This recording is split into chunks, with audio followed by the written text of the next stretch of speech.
सासू माँ यानी वो सो मोटो नहीं था, ससु मोटो, सास के कहने पर 100 मोटो लेने वाले लोग, पार्लियामेंट के 22 करोड़ अवाम की तौहीन करने वाले लोग, एक तनख्वाहदार मुलाजिम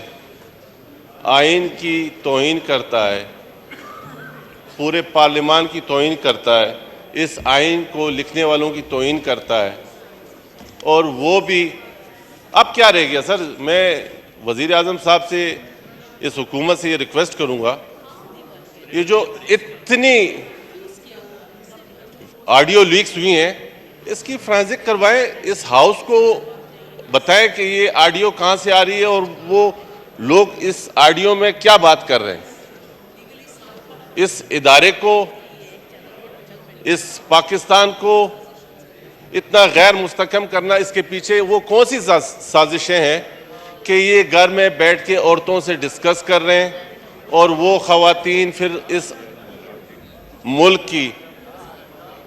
सुप्रीम अदालत को डिक्टेट करती हैं कि किस तरीके से इस मुल्क में गैर यकीनी के हालात लेके आने। जनाब स्पीकर, आप यहां से अंदाज़ा लगाएं कि जब इस हाउस में बैठ के इन्होंने इस्तीफे दिए, पाकिस्तान के हर फर्द को याद होगा या इनके सोशल मीडिया अकाउंट पे आप जाके देखें, इन्होंने कहा कि जी हमने इस्तीफे दिए हैं, ये मंजूर क्यों नहीं करते। फिर इस्तीफे मंजूर करवाने के लिए आपके पास यहां आते थे कि जी हम आए हुए हैं, हमारे इस्तीफे कबूल करें। फिर अदालत में गए कि जी हमने इस्तीफे दिए, उसको कबूल करें। फिर बाद में दोबारा आपके पास आते हैं कि जी हमारे इस्तीफे कबूल नहीं हुए हैं, हमें फलां ऑर्डर के तहत, जो कि एक गलत ऑर्डर लेके आए कि जी हमें इस हाउस में आने दिया जाए। आप इस सारे प्रोसेस को जब देखेंगे तो आपको 22 नजर आएंगे ये अदलिया वाले, ये आपको नजर आएंगे कि एक वक्त में एक इशू के ऊपर कभी ये कहते हैं कि ठीक है ये सही कह रहे हैं, बात यह कि वो जो बात करें ये कहते हैं कि उस टाइम में भी ठीक है, इस टाइम में भी ठीक है। अगर वो इस्तीफा कबूल करवाना चाह रहे हैं तो भी आपको कह रहे हैं कि ठीक है, अगर वो कहते हैं कि हम नहीं दे रहे तो भी ठीक है, अगर वो कह रहे हैं कि हमें वापस इस हाउस में आना है तो भी ये ठीक कह रहे हैं। यानी आइन और कानून की बात नहीं है, इनकी मंशा के ऊपर चल रहा है। उसकी बुनियादी वजह यह है जनाब स्पीकर, अब इन तमाम पॉलिटिकल लोगों को इस बात के ऊपर सोचना पड़ेगा कि ये जो फितना आया है, इस फितने ने इस मुल्क की मैशत को तबाह किया, इस मुल्क की अखलाकियात को तबाह किया, इस मुल्क के नौजवान को एक ऐसे बीज में डुबोया, एक ऐसे रंग में डुबोया कि आज माशरा हमारा इतना गंदा हो गया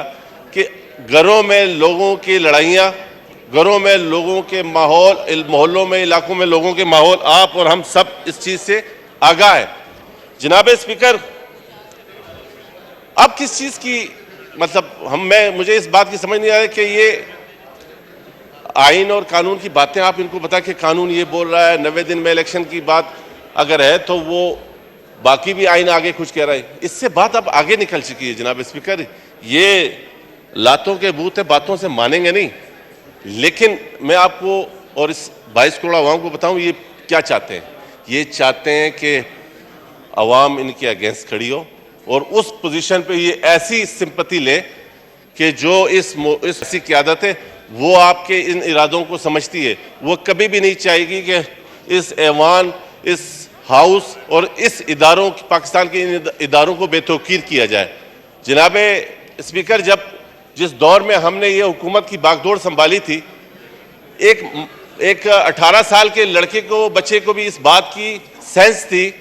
कि इस दौर में जिसमें इनकी पॉपुलैरिटी ज़मीन से लगी हुई थी, जिस टाइम इनका टिकट लेने के लिए कोई तैयार नहीं था, उस दौर में हमने इस रियासत को बचाने के लिए अपनी सियासत दांव पे लगाई थी। वो सिर्फ और सिर्फ इस मुल्क के लिए, इस आइन के लिए, और उसकी माजी में मिसालें मौजूद हैं। लेकिन आज दोबारा तमाम पॉलिटिकल लोगों को, इदारों को ये सोचना पड़ेगा कि ये शख्स जो चाह रहा है वो इस मुल्क को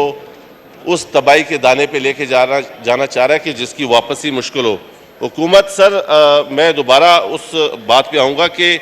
ये जो ऑडियो लीक्स है इसकी रिपोर्ट इस हाउस में पेश की जाए, और वो ये ऑडियो लीक्स के हवाले से सर कोई चीज़ अब छुपी नहीं रही, खुली किताब है। और रिक्वेस्ट ये है कि इनके खिलाफ सुप्रीम जुडिशल काउंसिल में रेफरेंस फाइल करें, और इसके मंतकी अंजाम तक पहुंचाने के लिए हमें इस हाउस को, सर ये क्यों लोगों की समझ में नहीं आ रही ये बात, जो ये समझते हैं कि ये इस मुल्क की तबाही की तरफ मुल्क को नहीं धकेल रहा। मैं उस अपने दोस्तों में हल्का बाब में मैं कहता हूँ कि ये सारे वो लोग हैं कि जिनके साथ हमें इज़हार हमदर्दी करनी चाहिए, क्योंकि ये अफेक्टीज़ हैं, इन बेचारों के सेंस ख़त्म हो चुके हैं। सिर्फ और सिर्फ एक नौजवान इसके कहने पे अपने वालिद की इंसल्ट बेइज्जती करने के लिए तैयार हुए हैं, माशरे को इतना गंदा कर दिया। सर मेरी इस हाउस ने जब गवर्नमेंट को ये कहा कि हम 1 रुपये देने के लिए तैयार नहीं हैं, वो फिर किस हैसियत से हमारी तौहीन करता है, वो किस हैसियत से इस पार्लियामान की तौहीन करता है। अगर एक सफ़ेद पोश बिल्डिंग में बैठा हुआ एक शख्स जो कि बाइस्ट है, जो कि चाहता है कि इस मुल्क में अनारकी हो, जो चाहता है कि इस मुल्क में गैर मुस्तकम हो, और इस हाउस का ऐवान ये फैसला गवर्नमेंट को अपनी सेंस देता है कि जनाब हमें ये काम नहीं करना चाहिए, और वो फिर तौहीन करता है और उसके ऊपर कोई बात नहीं करता। मेरी इस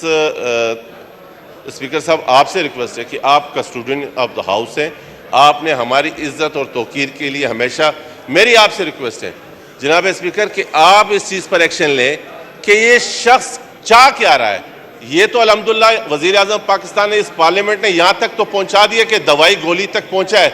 लेकिन इसको एक्सपोज करना है, खाली छोड़ना नहीं है। इसकी हिम्मत नहीं है कि ये इस हाउस को ओवर रूल करे, लेकिन इसके पीछे जो इसके अज़ाइम है उसको एक्सपोज करें। बहुत बहुत शुक्रिया जनाब स्पीकर। पाकिस्तान जिंदाबाद। Thank you.